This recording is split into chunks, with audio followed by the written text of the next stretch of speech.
नमस्कार दोस्तों,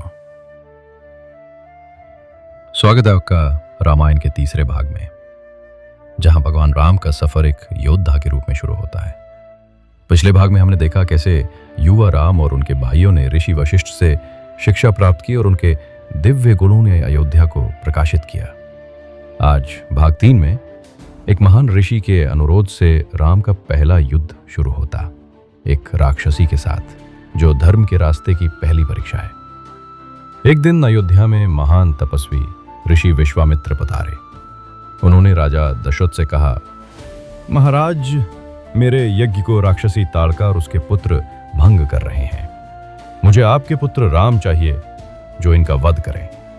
दशरथ का दिल धड़क उठा।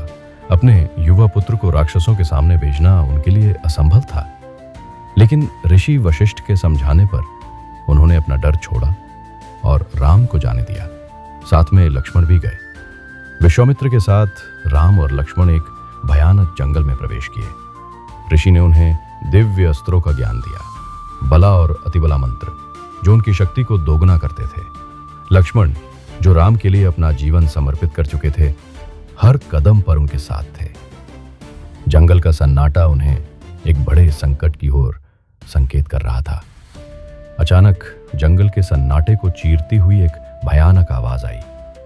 वो थी ताड़का, एक राक्षसी जिसका रूप देखकर हृदय कांप जाए।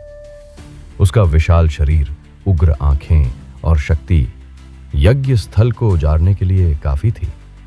विश्वामित्र ने राम को आदेश दिया, राम, यह धर्म का समय है। ताड़का का वध करो और यज्ञ की रक्षा करो। राम के मन में एक द्वंद्व उठा। ताड़का एक स्त्री थी और राम का धर्म उन्हें स्त्री हत्या से रोकता था। उन्होंने विश्वामित्र से कहा, ऋषिवर, क्या ये धर्म संगत है?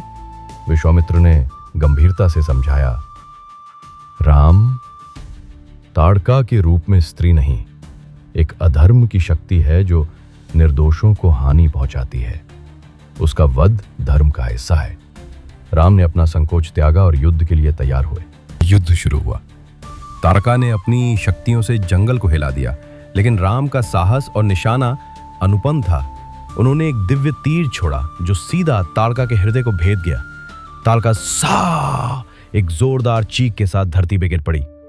जंगल शांत हो गया और विश्वामित्र ने राम की प्रशंसा की। राम, तुमने धर्म की जीत का पहला कदम उठाया। ताड़का के वध के साथ विश्वामित्र का यज्ञ सुरक्षित हुआ। राम का यह पहला युद्ध न केवल उनकी शक्ति बल्कि उनके धर्म के प्रति समर्पण को दिखाता था। लेकिन यह सफर अभी शुरू हुआ था। जंगल के इस रास्ते पर और रहस्य इंतजार कर रहे थे। राम और लक्ष्मण का अगला सफर कहाँ ले जाएगा? कौन सी अद्भुत घटना उनका इंतजार कर रही है? भाग 4 में जुड़िए, जहां हम देखेंगे एक और दिव्य कथा, अहिल्या का उद्धार। ये है रामायण, एक ऐसी कथा जो हृदय को छू जाती है।